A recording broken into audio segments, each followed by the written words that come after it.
మిత్రులకు నమస్కారం. జగిత్యాల ఎమ్మెల్యే సంజయ్ కుమార్ గారు నిన్న మాట్లాడే దాని మీద మాట్లాడుతున్నాము. జీవన్ రెడ్డి గారు హౌసింగ్ ప్లాన్లో ఇప్పుడు పోయి ఏదో చేస్తా అని చెప్పి మాట్లాడేది చెప్పారు. ఆ 4,000 ఇళ్ళ పట్టాలు ఇచ్చిందో అది కూడా భాగస్వామ్యం ఉంది. దానికి నాంది పలికిందే నేను చైర్మన్ ఉన్నప్పుడు, సార్ మంత్రిగా ఉన్నప్పుడు అక్కడ ప్రైవేట్ ల్యాండ్ కొని పట్టాలు ఇచ్చి లాటరీ పద్ధతిలో డ్రా చేసి వాళ్ళకు పట్టాలు ఇచ్చిన సంస్కృతి, ఆ ఘనత కాంగ్రెస్ పార్టీ. సరే, దురదృష్టం మేము అప్పుడు ఓడిపోవడం వల్ల ఆయనంత మాత్రం ఆ స్కీమ్ని పక్కకు పెట్టి ఒక కొత్త స్కీమ్ డబుల్ బెడ్రూమ్ అని అదే ప్లేస్లో చేసినాం. సంతోషం. మేము అందరికీ ఇల్లు ఇచ్చినాం. కేటీఆర్ గారు అయితే 5-6 మాసాలు అవుతుంది, 5 మాసాలు అయితే అవుతుంది. అందరికీ ఇల్లు చూపించడం కానీ ఒక్క వ్యక్తి కూడా ఇంట్లో లేడు. ఒకదానిలో కరెంట్ లేదు, ఒకదానిలో నీళ్ళు ఏం లేవు, ఎక్కడెక్కడ అస్తవ్యస్తంగా ఉన్నాయి. అందరూ వచ్చి ఇప్పుడు ప్రభుత్వం వచ్చింది కదా, మరి మా దగ్గర ఇళ్ళలో ఉండే పరిస్థితి లేదని వాళ్ళు అంటే మేము దురదృష్టంతో ఓడిపోయినా కావచ్చు. కానీ నువ్వు ఓడిపోయినాడు, మొత్తం ఈ ప్రభుత్వంతో నువ్వే నడిపించినావు. ఇవాళ కూడా మేమే నడిపిస్తాం. నేను చెప్తున్నాం, నీకు ఏ నిధులు రావు. నిధులు ఏదైనా వస్తే జీవన్ రెడ్డి గారితో వస్తాయి. ఏ కాన్స్టిట్యూషన్లో కానీ ముఖ్యమంత్రి గారు చెప్పారు. అయితే ఉన్న ఎమ్మెల్యే లేకపోతే అక్కడ ఓడిపోయిన అభ్యర్థి మనవాళ్ళు కాంగ్రెస్ పార్టీ వాళ్ళు చెప్తాను నిధులు వస్తాయి. నేను పోయి బోకలు ఇచ్చి ఏదో చెప్తాను, నేను నిధులు ఇచ్చానని చెప్పి పేపర్లో ఫోటోలు వేసుకుంటే సరిపోదు. అట్లా జరగదు. ఖచ్చితంగా మీరు మాకు ఏది గుణపాఠం చెప్తారో మీకు ఆ గుణపాఠం నేను చెప్తున్నా. మీరు ఒక అపాయింట్మెంట్ ఇచ్చినా మీ ప్రభుత్వంలో ఒక మంత్రికి అధికారం ఉండదు. ముఖ్యమంత్రి ఎవరైనా దొరకడు, మామూలు అంటాడు. ఇవాళ మేము ఎంత పారదర్శకంగా చేస్తున్నాం. ప్రగతి భవన్ అని వేయండి. అప్పుడు ఇవాళ ప్రగతి భవన్ ధరలు తెలుస్తున్నాయి. ఇవ్వండి అనుకోవటానికి 40 ఏళ్ళు అంటారు. 40 ఏళ్ళు జగిత్యాల ఒక చరిత్ర ఏముండే అసలు. జనతా చౌరస్తాలో ఒక బస్సు అంతా ఒక బస్సు పోయే పరిస్థితులు ఉంటాయి. ఇవాళ ఆ పరిస్థితి వచ్చాడు కారు ఎవరు జీవన్ రెడ్డి కదా. చిల్లకోటూరు బ్రిడ్జ్ మీద, చిల్లకోటూరు వాగు మీద బ్రిడ్జ్ లేదు, రవాణా సదుపాయం లేదు. గ్రామాన గతంలో ఉన్న అంతా మీ పెత్తందారులు దొరలే ఉన్నారు అధికారంలో. శాసనసభ్యులు సురేంద్రరావు కానీ, జగపతిరావు కానీ అందరూ, లక్ష్మణరావు కానీ వాళ్ళే ఉన్నారు. ఒక ఊరికి రోడ్ లేదు, ఒక ఊరికి కరెంట్ లేదు. 1983లో గ్రామాన కరెంట్ తీసుకొచ్చిన ఘనత జీవన్ రెడ్డి. ప్రతి గ్రామానికి రోడ్లు వేసిండు. జగిత్యాల బస్ డిపో ఏర్పాటు చేసిండు. జగిత్యాల బస్ డిపో అయ్యేది ఉంటే దాన్ని కొరలో తరలించు. కొంతమంది నాయకుల స్వార్థం కొరకు, కొంతమంది దొరల స్వార్థం కొరకు ఆ డిపోను మళ్ళీ జగిత్యాల తీసుకొచ్చిన ఘనత జీవన్ రెడ్డి. బట్టి లైట్లు వేసి వెరిపోయంగానే డెవలప్మెంట్ బాగా అయిపోయింది జగిత్యాల అనుకుంటాం. ఇవాళ ఓటు వేసిన వాళ్ళు అందరూ 40 సంవత్సరాల అందరికీ అసలు జీవన్ రెడ్డి వేసేది కూడా తెలియదు. వాళ్ళు జీవన్ రెడ్డి మంత్రులు అన్నట్టు చేసేది అసలు జీవన్ రెడ్డి ఉన్న వాళ్ళు అలా పుట్టే ఉంటారు. వాళ్ళకి కొన్ని విషయాలు కూడా తెలియదు. జగిత్యాలకు ఏదైనా అభివృద్ధి జరగదంటే అది జీవన్ రెడ్డి అంటున్నది జరుగుతుంది.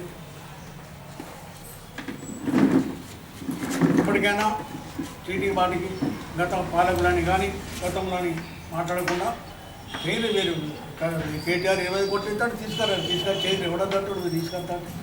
అయినా 4-5 మాసాలు అయింది కాబట్టి అందరూ వచ్చారు కాబట్టి నిన్న అక్కడ పోవడం జరిగింది. అక్కడ అభివృద్ధి పనులు చేయడానికి సార్ ఒప్పుకోవడం జరిగింది. ఈరోజు గారు ఒక మాట, ఒక శాసనసభ్యులుగా 2 సార్లు గెలిచారు. అబాధ్యత రహితంగా మాట్లాడారు. ఏం మాట్లాడిందంటే జీవన్ రెడ్డి గారు ఓట్ల కొరకే, పార్లమెంట్ ఎన్నికలకే డబుల్ బెడ్రూమ్ కట్టుకుంటుంది. చూడు సంజయ్ కుమార్ గారు, నీ లెక్క పార్టీ పొలిటీషియన్ కాదు జీవన్ రెడ్డి గారు. జీవన్ రెడ్డి పొద్దున 7 గంటల నుంచి రాత్రి 9 గంటలు ప్రజాక్షేత్రంలో ఉండి పదవున్నా లేకున్నా ప్రజాసేవ వ్యక్తి. మీరంటే హాస్పిటల్లో ఆపరేషన్ చేసుకుంటారు 5 గంటల తర్వాత. మీ లెక్క పార్టీ పొలిటీషియన్ కాదు జీవన్ రెడ్డి గారు. రాసిన లెటర్లన్నీ మనం 5 సంవత్సరాలు చూద్దాం. శాసనసభ్యులు గారు, నువ్వెన్ని లెటర్లు రాసినావో, జీవన్ రెడ్డి గారు ఎన్ని లెటర్ ప్రజా సమస్యలు ఉంది ఒకసారి తెలుసుకుందామా లెక్క. ప్రజాక్షేత్రంలో నువ్వెన్ని లెటర్ రాసినావు ప్రజా సమస్యల గురించి, జీవన్ రెడ్డి గారు ఎన్ని లెటర్ రాసిండు. నాట్ ఓన్లీ జగిత్యాల, ఆయన ఈ తెలంగాణ ప్రజల సమస్యలను ప్రతిబింబించే ఒక గొప్ప నాయకుడు ఆయన. అలాంటి నాయకుడిని మరి ఓట్ల కొనక ఇప్పటికైనా నువ్వు వెనక తీసుకోవాలా. నీ లెక్క ఏదైతే నువ్వు నిన్ను అన్నావు ఏమని, నేను రేవంత్ రెడ్డి గారిని కలిసినా ఇంకోని కలిసినా, అయ్యా శాసనసభ్యులు నువ్వేదో ఫోటోల కొరకు ఫ్లెక్సీలు ఇచ్చి బోకెలు ఇచ్చినంత మాట్లాడినా కాదు. మరి గెలిచిన 2 నెలలు నువ్వు మాట్లాడినావా? మరి ప్రజలు వచ్చి కరెంట్ లేదని, నీళ్ళు లేవని మొరపెట్టుకుంటే జీవన్ రెడ్డి గారు బాధ్యత ఉండి కొట్లాడి సమస్యలు కొట్లాడు. కాబట్టి ఇప్పటికైనా సంజయ్ కుమార్ గారు మీ పద్ధతి మార్చుకోవాలా. రాజకీయాల్లో ఉన్నంత గెలిచినంత గొప్పతనం కాదు. రాజకీయ నాయకుడు ఉండవలసిన లక్షణం నేర్చుకొని చెప్పి సందర్భంగా తెలియజేస్తుంది. సంజయ్ కుమార్ గారు నిన్న మాట్లాడుతూ జీవన్ రెడ్డి గారు నూకపల్లి పోయి ఎలక్షన్లు వస్తున్నాయి కాబట్టి వెళ్ళారు, ఇంతకుముందు ఎప్పుడైనా వెళ్ళాలా లేదా అని మాట్లాడడం జరిగింది. నిజంగా సంజయ్ కుమార్ గారు మీరు మాట్లాడిన దాంట్లో ఎలా అంటే మీరు చూస్తున్నారు డబుల్ బెడ్రూమ్లు అనేది వచ్చింది జీవన్ రెడ్డి గారు ఎమ్మెల్యే ఉన్నప్పుడు మాత్రమే మీరే ఒప్పుకున్నారు. మరి మీరేం తీసుకొచ్చి ఒక్కసారి మాట్లాడాల్సిందిగా కోరుతున్నాం. ఎందుకంటే మీరు జీవన్ రెడ్డి గారు ఉన్నప్పుడు నూకపల్లి ఇందిరమ్మ ఇల్లు వచ్చినాయి, అదే డబుల్ బెడ్రూమ్లు కూడా జీవన్ రెడ్డి గారు ఎమ్మెల్యే ఉన్నారు. నేను అప్పుడు మా చైర్మన్గా ఉన్నాను, అప్పుడు 4000 ఇల్లు తీసుకొచ్చేయడం జరిగింది. ఎమ్మెల్యే గారు ఉన్నారు. ఇప్పుడు మీరు తీసుకొచ్చింది ఎంత అయితే ఉందో ఇప్పుడు మొన్న 2018లో మీరు గెలిచారు, అప్పటి నుంచి మీరు డబుల్ బెడ్రూమ్లకి ఒక పైసా తీసుకొచ్చిరా అని మేము అడుగుతున్నాం.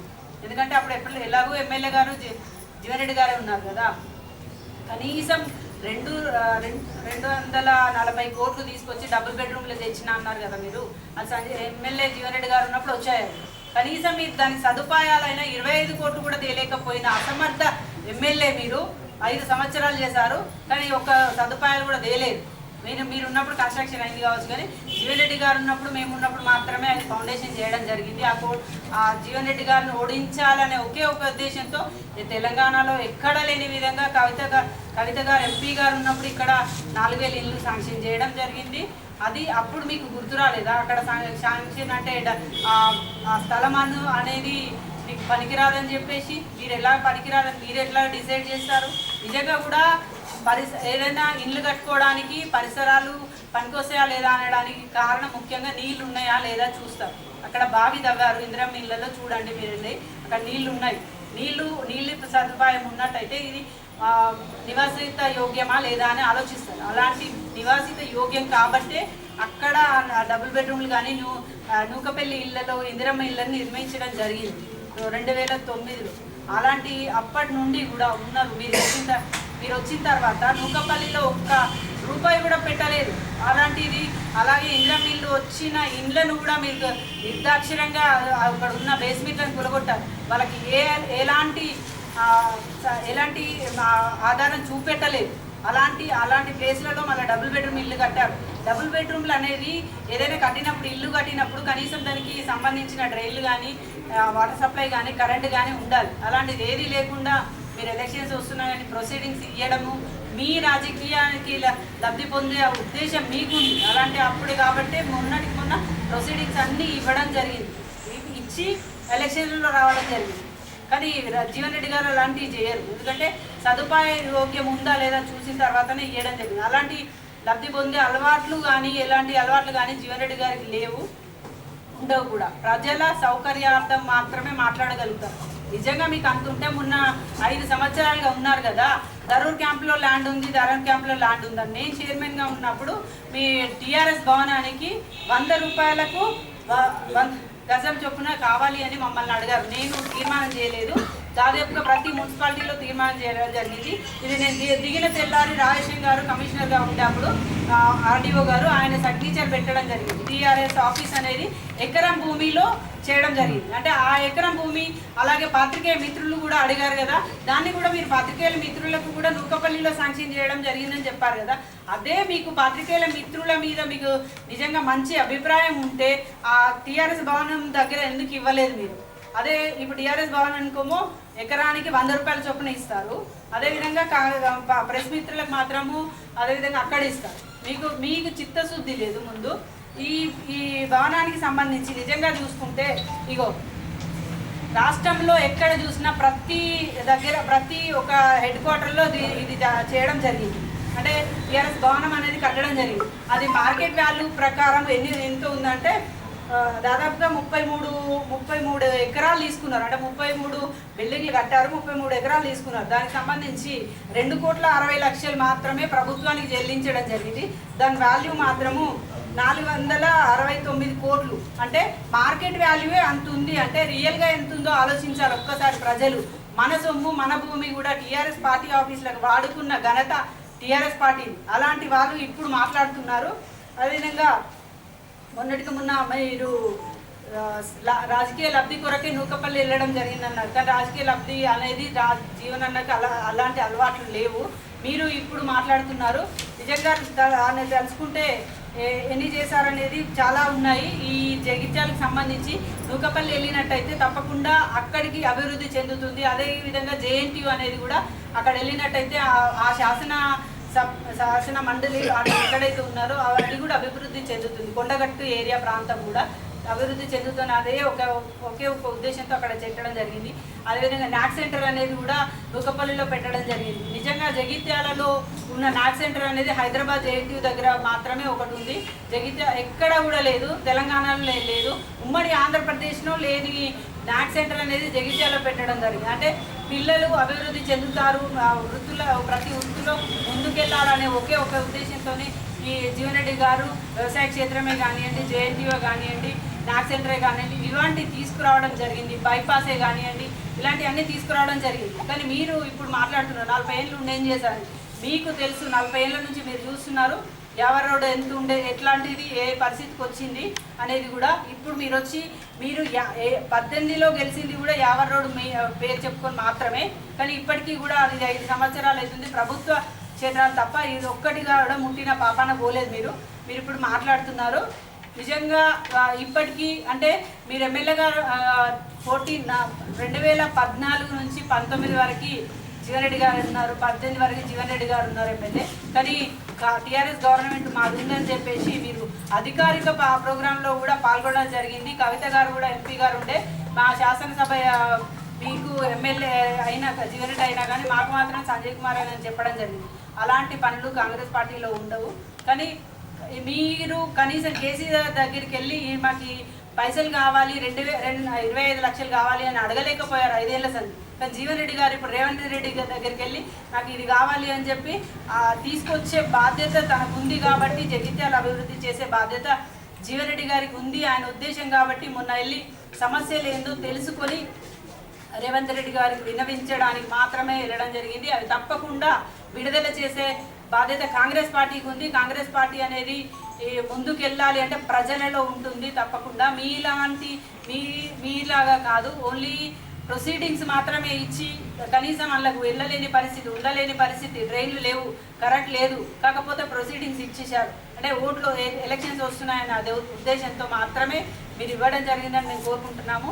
మళ్ళీసారి జీవన్ రెడ్డి గారి మీద ఏదైనా మాట్లాడినట్టేది ఊరుకునేది లేదు. ఎందుకంటే కాంగ్రెస్ పార్టీ వాళ్ళు ప్రతి ఒక్కరు కూడా మినిస్టర్లను కలిసే అవకాశం ఉంది, సీఎంని కలిసే అవకాశం ఉంది. కానీ మీకు మాత్రం ఈ 10 ఏళ్లలో ఒక మినిస్టర్ కూడా సీఎం గారు కేసీఆర్ని కలిసిన పాపన పోలేదు. ఎందుకంటే ఆయన కేసీఆర్ లేకపోతే KTR లేకపోతే కవిత గారు తప్ప వేరే వారు ఎవరు కూడా మీడియా ముందు కానీ ఎవరి దగ్గర రాలేదు. ఇప్పుడు చూసుకుంటే ఏ మినిస్టర్ ఏదనేది తెలుసు, వాళ్ళ పని వాళ్ళు చేసుకుంటూ వెళ్తారు. అలాంటి ప్రజాపాలనలో సాగిస్తున్న కాంగ్రెస్ పార్టీ ముందుకెళ్ళడం చూడలేకనే ఇవన్నీ మాట్లాడుతుందని కాంగ్రెస్ పార్టీ తరఫున మేము కోరుకుంటున్నాము. మరోసారి కాంగ్రెస్ మీద కానివ్వండి, జీవన్ రెడ్డి గారి మీద కానివ్వండి, ఇలాంటి మాట్లాడకూడదని హెచ్చరిస్తున్నాం. ప్రభుత్వం కాంగ్రెస్ వచ్చిన తర్వాత గౌరవ ఎమ్మెల్సీ అన్న జీవన్ రెడ్డి గారికి వారి గృహానికి వచ్చి అన్న గత ఎన్నికల్లో బీఆర్ఎస్ పార్టీ వాళ్ళు మాకు ఇల్లు ఇచ్చారు, అయినప్పటికీ కూడా కొత్త వింగు ఎన్నికల్లో మరి కారుకు ఓటేస్తేనే అవి ఉంటాయి, లేకపోతే ఉండే అని చెప్పి మమ్మల్ని అభద్రత భావంతో ఓటు గుంజుకున్నారు.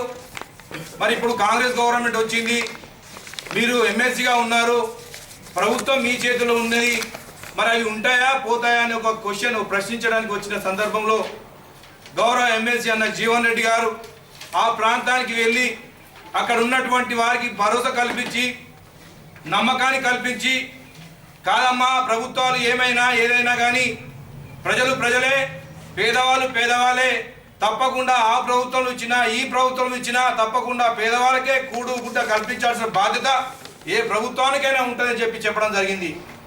దానికి మీరు మా ప్రభుత్వం ఉన్నప్పుడు మీ ప్రభుత్వంలో ప్రతిపక్షాలకు విలువ ఇవ్వనప్పటికీ కూడా మేము మా ప్రభుత్వం గౌరవం డైనమిక్ ముఖ్యమంత్రి రేవంత్ రెడ్డి గారి నాయకత్వంలో 6 గ్యారంటీలు దాదాపు 4 గ్యారంటీలు మేము పూర్తి చేశాం.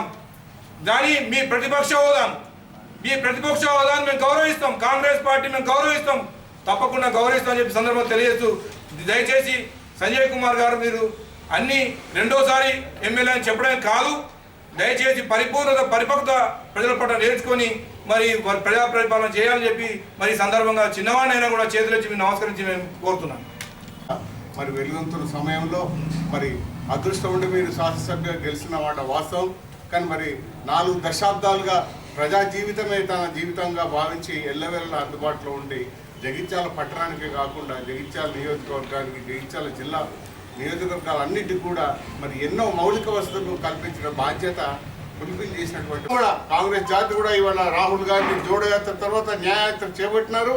మరి కంపల్సరీగా ఉత్తర తెలంగాణ కానీ యావత్ తెలంగాణ రాష్ట్రంలో కాంగ్రెస్ పార్టీ విజయ దిశలో మేమంతా కట్టుబడి పనిచేస్తామని చేస్తూ థ్యాంక్ యూ.